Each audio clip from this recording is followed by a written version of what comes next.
Hello दोस्तों, एक बार फिर से आपके अपने YouTube चैनल बायोलॉजी मास्टर पर सभी का स्वागत है। प्यारे प्यारे बच्चों व दोस्तों, आप सभी अच्छे होंगे, हम आपसे पूर्ण आशा रखते हैं और सभी अपनी पढ़ाई में व्यस्त होंगे और अच्छे से पढ़ाई कर रहे होंगे। जरूरी है बच्चों, और अपने पढ़ाई के अंदर व्यस्त होना जरूरी है ताकि आपके परसेंटेज अच्छे बने और आपके माता पिता और आपके गुरुजी जो भी आपको सबसे प्यारे हो, जिसके आप उनको क्या मिले, खुशी मिले। तो आइए इसी सीरीज मोस्ट इंपोर्टेंट क्वेश्चन की सीरीज के अंदर एक और क्वेश्चन लेकर आए हैं, जिसके अंदर पढ़ने वाले हैं धातु और अधातु के भौतिक गुणों में विभेद। कक्षा 10वीं का चैप्टर नंबर 3 धातु और अधातु, वो उससे लिया गया क्वेश्चन है, मोस्ट इंपोर्टेंट क्वेश्चन है। हम इसके अंदर इसमें क्या क्या विभेद है उसके बारे में चर्चा करने वाले हैं। तो मैं यहाँ पर एक एक चीज को डिस्कस करने वाला हूँ, एक तरफ अधातु के बारे में, एक तरफ धातु के बारे में। आइए ये प्रश्न शुरू करते हैं। तो सबसे पहले एक साइड में लिख देता हूं धातु और दूसरी साइड में लिख देता हूं अधातु। हम धातु और अधातु के अंदर विभेद पढ़ेंगे। धातु क्या होती है, अधातु क्या होती है, दोनों के अंदर गुणों के अंदर क्या विभेद है।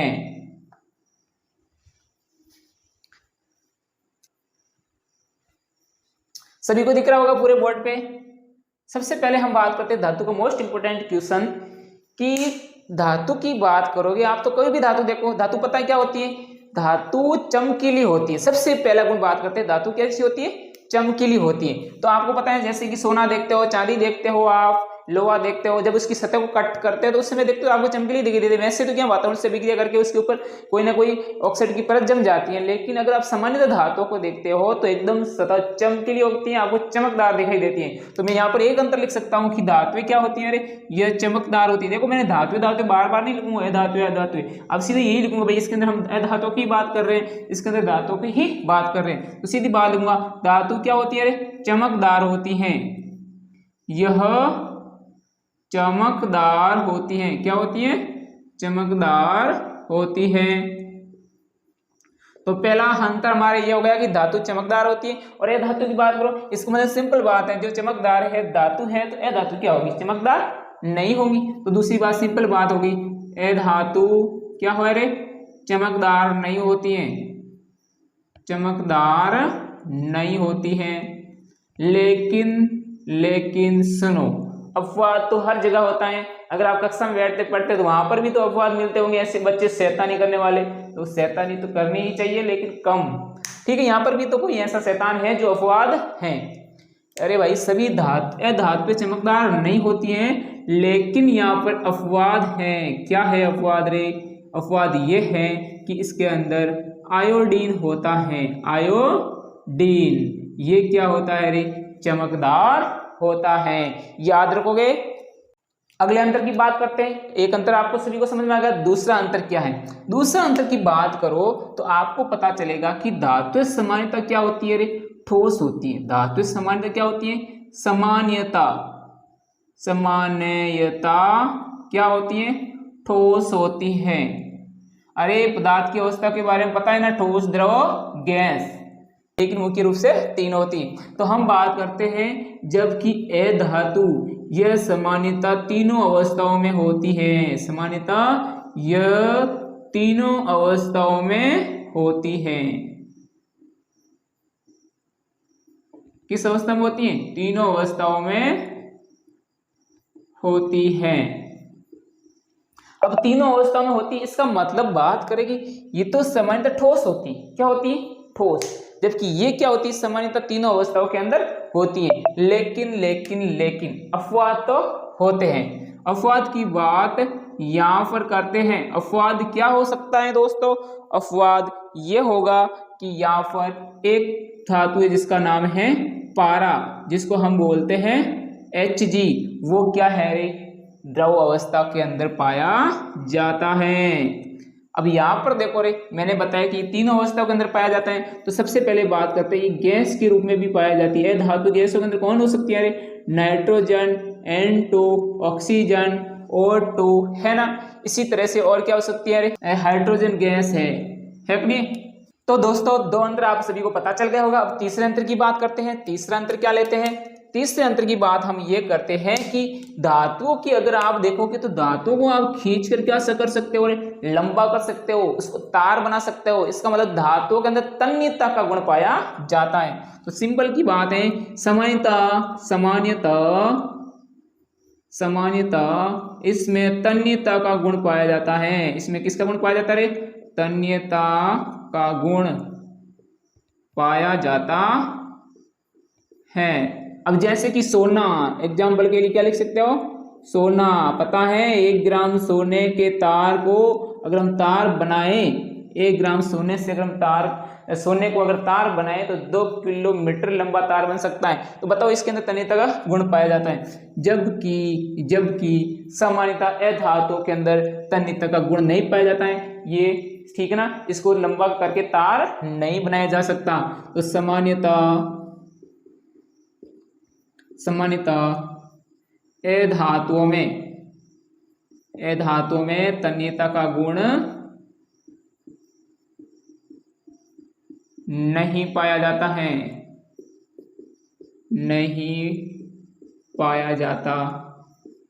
है, तो 3 अंतर यहाँ पर हमारे कंप्लीट हो गए, भौतिक गुणधर्म हो गए। अगले चौथे अंतर की बात करते हैं। तो आपको पता है धातु को अगर आप लोहार के पास कहीं भी जाते हो तो पता चलता है धातु का एक टुकड़ा होता है, उसको पीट पीट के क्या बना सकते हैं? चद्दर। आपने मिठाइयों पर देखा होगी छोटी छोटी परत लगी हुई है। आपको कभी शादियों के अंदर खाने को ढकने के लिए एक एल्यूमिनियम की सीट, पतला पेपर, उसको काम में लेते हैं। वो ऐसी सीट कैसे बनी? उसको पीट के बना दिया गया। इसका मतलब पीट के जो सीट बनी जाती है उसको, उस गुण को बोलते हैं आघात वर्धन्यता। तो धातुओं में सामान्यता इसमें आघात वर्धन्यता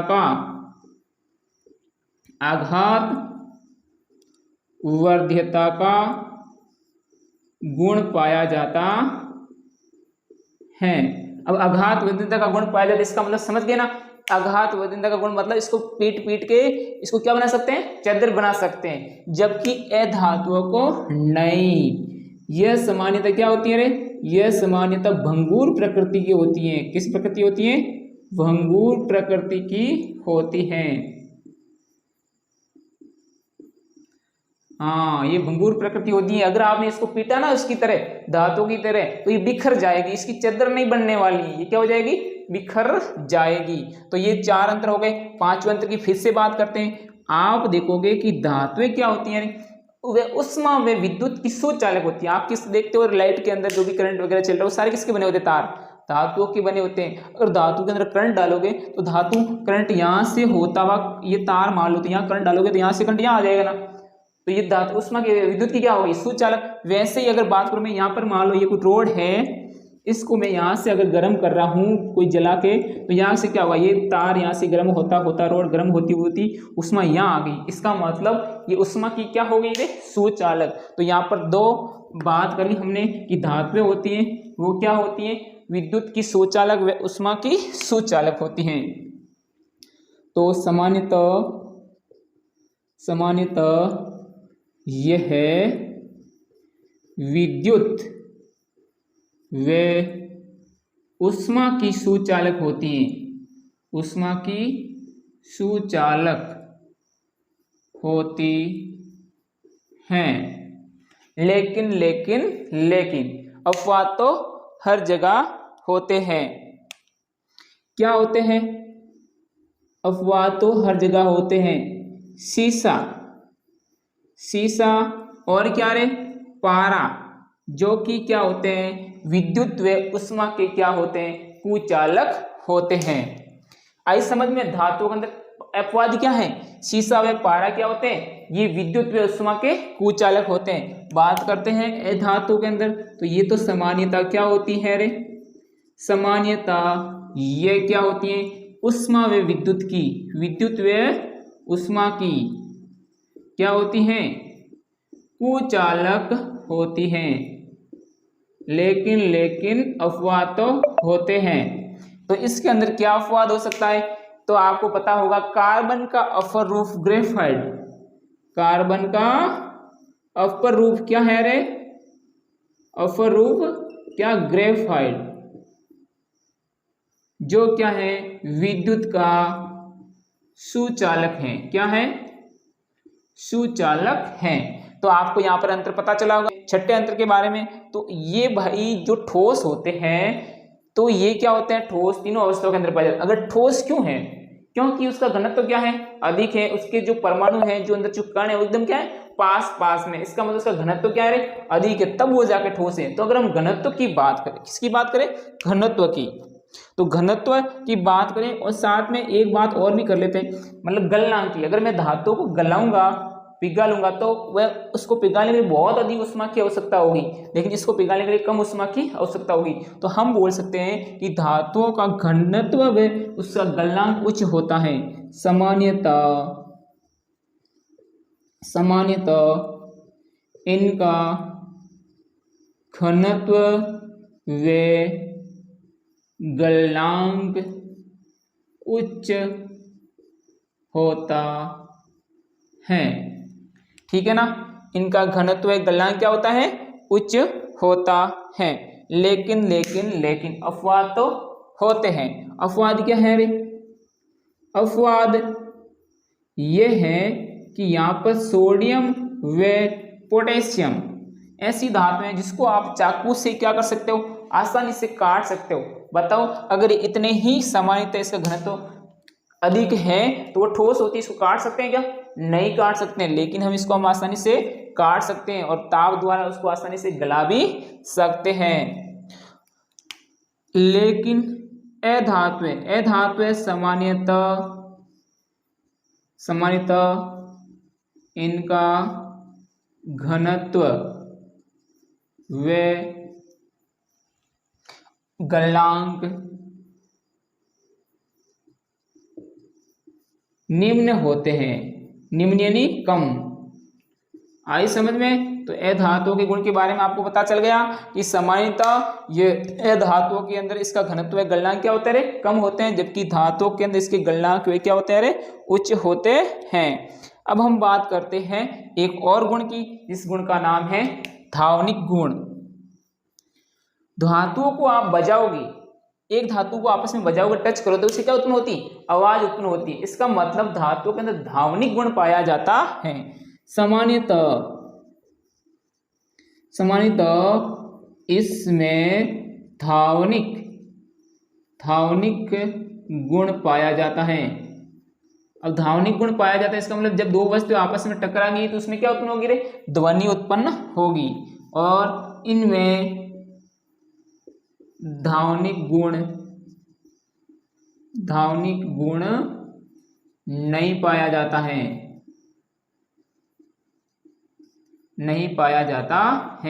तो दोस्तों यहाँ पर कितने अंतर हो गए? 7 अंतर हो गए।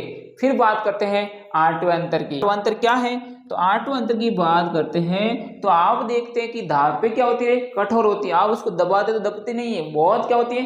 कठोर होती है। आप उसको आसानी से पीटोगे तो भी वो नहीं दबने वाली है। तो अगर हम बात करते हैं कि धातुएं सामान्यता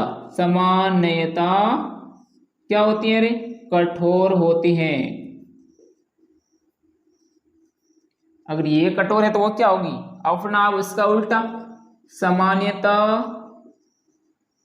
यह कोमल होती हैं। क्या होती हैं?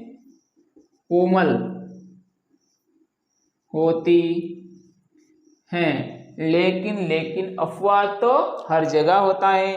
कार्बन का एक और अपरूप है। क्या है रे? हीरा। कार्बन का अपरूप है क्या रे? हीरा। और ये अपरूप हीरा आपको पता है रे सबसे कठोर है। इसका मतलब अधातु होते हुए भी हीरा क्या रे? कठोर है। लेकिन होना कैसे चाहिए? कोमल होना चाहिए ना। ठीक है, एक और अंतर की लास्ट की बात कर देते हैं। यहाँ पर हमारा धातु और अधातु का टॉपिक कंप्लीट हो जाएगा। एक अंतर की बात करें, क्या आप धातुओं को देखते हो तो उसके आर पार आपको कुछ दिखता है क्या?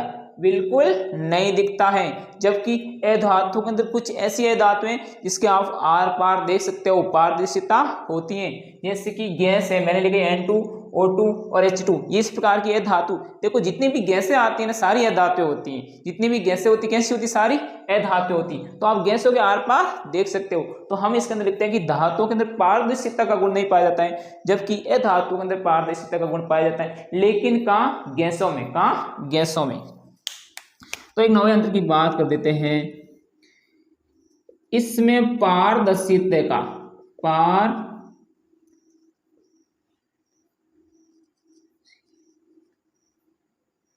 पारदर्शिता का गुण नहीं पाया जाता है, नहीं पाया जाता है। जबकि सामान्यतः किसके अंदर रे? गैसों में। किसमें? गैसों में पारदर्शिता का, सामान्यतः गैसों के अंदर पारदर्शिता का गुण पाया जाता है। तो प्यारे दोस्तों, यहाँ पर हमारा टॉपिक कंप्लीट हो गया। एक बार फिर से 1 मिनट के अंदर वापस रीडिंग मारते हैं, यहीं के यहाँ याद करते हैं। आप देखो कि धातु क्या होती है रे? चमकदार होती है, जबकि ये धातु चमकदार नहीं होती है। लेकिन अपवाद क्या है? आयोडीन, वो चमकदार होती है। सामान्यतः धातुएं ठोस होती हैं, जबकि अपवाद में पारा है जो कि द्रव अवस्था के अंदर पाया जाता है। सामान्यतः ये तीनों अवस्थाओं के अंदर पाई जाती है। गैस में nitrogen gas, oxygen gas, hydrogen gas में होगी। अगर द्रव की बात करें तो यहाँ पर ब्रोमीन एक अधातु है जो कि ठोस अवस्था में पाई जाती है द्रव अवस्था के अंदर। ठोस की बात करें तो यहाँ पर सल्फर और फास्फोरस है जो कि ठोस अवस्था के अंदर पाए जाते हैं। इसका मतलब अधातु तीनों अवस्था के रूप में पाई जाती है। बात करते हैं अगले की, सामान्यतः इसमें तन्यता का गुण पाया जाता है। धातुओं को हम खींच के तार बना सकते हैं, जैसे कि सोने के 1 ग्राम सोने से 2 किलोमीटर लंबा तार बना दिया, जबकि इस धातु में तन्यता का गुण नहीं पाया जाता, खींचना टूट जाएगा। सामान्यतः इसमें आघात वर्धनीयता का गुण पाया जाता है। आघात वर्धनीयता का पीट पीट के क्या बना दो? चद्दर बना दो। जबकि अधातु भंगुर प्रकृति की होती है, अगर इसको पीटा तो क्या हो जाएगी? बिखर जाएगी। सामान्यतः ये विद्युत व उष्मा की सुचालक होती है, लेकिन अपवाद है सीसा व पारा जो कि उष्मा के और विद्युत के क्या होते हैं? कुचालक होते हैं। जबकि अधातु में ये विद्युत व उष्मा की कुचालक होती है, लेकिन अपवाद तो होता ही है। ग्रेफाइट जो कि हीरे का अपरूप है, जो विद्युत का क्या होता है? सुचालक। पेंसिल की नोक के अंदर जो ब्लैक होता है वो ग्रेफाइट होता है। अगर आपने इसको स्विच के अंदर डाल दिया, हाथ लगा दिया, आपके अंदर क्या लग जाएगा? करंट। ऐसा कभी ना करें। सामान्यतः इसमें ध्वनि गुण पाया जाता है। धातु को आप बजाओगे, टकराओगे तो उससे क्या उत्पन्न होती है? ध्वनि उत्पन्न होती है। जबकि अधातु में ऐसा कोई गुण नहीं होता है, उसके अंदर कोई ध्वनि गुण नहीं होता है। धातुएं सामान्यतः कठोर होती हैं, तो धातु जितनी भी क्या होती है? कठोर होती है, दबाने पर दबती नहीं है, ठोस होती है, उसकी आकृति क्या होती है? निश्चित होती है। जबकि सामान्यतः ये सॉफ्ट कोमल होती है, लेकिन अपवाद तो होते हैं। हीरा है जो सबसे कठोरतम अधातु है। सामान्यतः इसमें पारदर्शिता का गुण नहीं पाया जाता है। आप धातु के आर पार नहीं देख सकते हो, लेकिन सामान्यतः गैसों में आप इसके अंदर पारदर्शिता का गुण पाया जाता है। सभी के अंदर नहीं, गैसों के अंदर बात कर रहे हैं, ठीक है ना। तो प्लीज दोस्तों, यहाँ पर हमारा धातु और अधातु के भौतिक गुणों में विभेद का टॉपिक कंप्लीट होता है। प्रिय दोस्तों, इस आपको टॉपिक कैसा लगा? मस्त लगा है तो अपने दोस्तों के साथ शेयर कीजिए। Very most important question board class के लिए है, तो आप इसको पूरा देखिएगा, याद भी करिएगा, साथ में कॉपी में लिखकर नोट भी कीजिएगा। अपने दोस्तों के साथ अपने चैनल को शेयर कीजिएगा और सब्सक्राइब करना बिल्कुल नहीं भूलिएगा। छोटा सा बटन है, लाल बटन दबाइए, यहाँ पर हो जाएगा। साथ में बेल आइकन भी दबाइएगा, जिसके आपको नोटिफिकेशन समय पर मिलती रहेगी। अपना वीडियो आते ही आपके पास मैसेज पहुंच जाएगा। इसी के साथ जय हिंद, जय भारत।